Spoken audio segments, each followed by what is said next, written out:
L'imitation de Jésus-Christ, chapitre 23, de la méditation de la mort. S'en sera fait de vous bien vite ici-bas. Voyez donc en quel état vous êtes. L'homme est aujourd'hui, et demain il a disparu. Et quand il n'est plus sous les yeux, il passe bien vite de l'esprit. Ô stupidité et dureté du cœur humain qui ne pense qu'au présent et ne prévoit pas l'avenir! Dans toutes vos actions, dans toutes vos pensées, vous devriez être tel que vous seriez s'il vous fallait mourir aujourd'hui. Si vous aviez une bonne conscience, vous craindriez peu la mort. Il vaudrait mieux éviter le péché que fuir la mort. Si aujourd'hui vous n'êtes pas prêt, comment le serez-vous demain? Demain est un jour incertain. Et que savez-vous si vous aurez un lendemain? Que sert de vivre longtemps puisque nous nous corrigeons si peu? Ah, une longue vie ne corrige pas toujours. Souvent plutôt elle augmente nos crimes. Plût à Dieu que nous eussions bien vécu dans ce monde un seul jour. Plusieurs comptent les années de leur conversion, mais souvent qu'ils sont peu changés et que ces années ont été stériles. S'il est terrible de mourir, peut-être est-il plus dangereux de vivre si longtemps. Heureux celui à qui l'heure de sa mort est toujours présente et qui se prépare chaque jour à mourir. Si vous avez vu jamais un homme mourir, songez que vous aussi vous passerez par cette voie. Le matin, pensez que vous n'atteindrez pas le soir n'osez pas vous promettre de voir le matin. Soyez donc toujours prêts et vivez de telle sorte que la mort ne vous surprenne jamais. Plusieurs sont enlevés par une mort soudaine et imprévue, car le Fils de l'homme viendra à l'heure qu'on n'y pense pas. Quand viendra cette dernière heure, vous commencerez à juger tout autrement de votre vie passée et vous gémirez amèrement d'avoir été si négligent et si lâche. Qu'heureux et sage est celui qui s'efforce d'être tel dans la vie qu'il souhaite d'être trouvé à la mort. Car rien ne donnera une si grande confiance de mourir heureusement que le parfait mépris du monde, le désir ardent d'avancer dans la vertu, l'amour de la régularité, le travail de la pénitence, l'abnégation de soi-même et la constance à souffrir toutes sortes d'adversités pour l'amour de Jésus-Christ.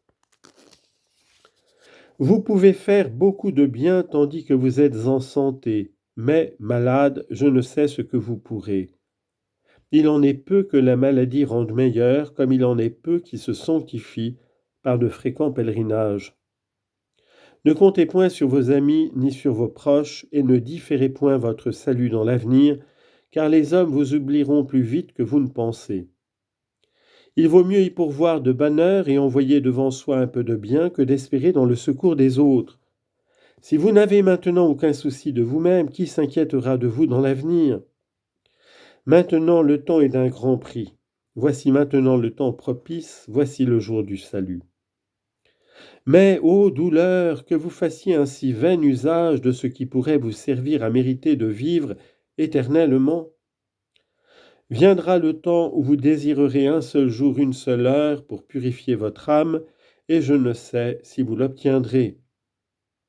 Ah, mon frère, de quel péril, de quelle crainte terrible vous pourriez vous délivrer si vous étiez à présent toujours en crainte de la mort. Étudiez-vous maintenant à vivre de telle sorte qu'à l'heure de la mort vous ayez plus sujet de vous réjouir que de craindre.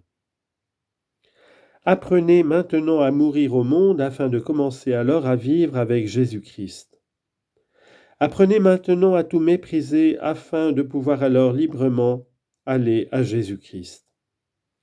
Châtiez maintenant votre corps par la pénitence afin que vous puissiez alors avoir une solide confiance. Insensé, sur quoi vous promettez-vous de vivre longtemps lorsque vous n'avez pas un seul jour d'assuré? Combien ont été trompés et arrachés subitement de leur corps?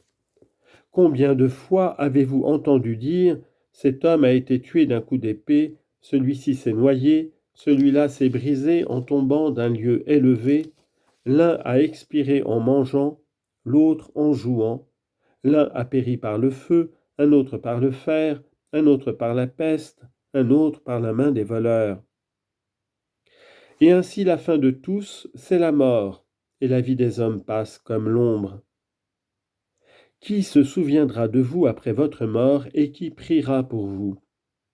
Faites maintenant, mon cher frère, tout ce que vous pouvez, car vous ne savez pas quand vous mourrez, ni ce qui suivra pour vous la mort. Tandis que vous en avez le temps, amassez des richesses immortelles. Ne pensez qu'à votre salut, ne vous occupez que des choses de Dieu. Faites-vous maintenant des amis en honorant les saints et en imitant leurs œuvres, afin qu'arrivés au terme de cette vie, ils vous reçoivent dans les tabernacles éternels. Vivez sur la terre comme un voyageur et un étranger, à qui les choses du monde ne sont rien. Conservez votre cœur libre et toujours élevé vers Dieu, parce que vous n'avez point ici-bas de demeure permanente. Que vos gémissements, vos larmes, vos prières montent tous les jours vers Dieu, afin que votre âme, après la mort, mérite de passer heureusement à Dieu.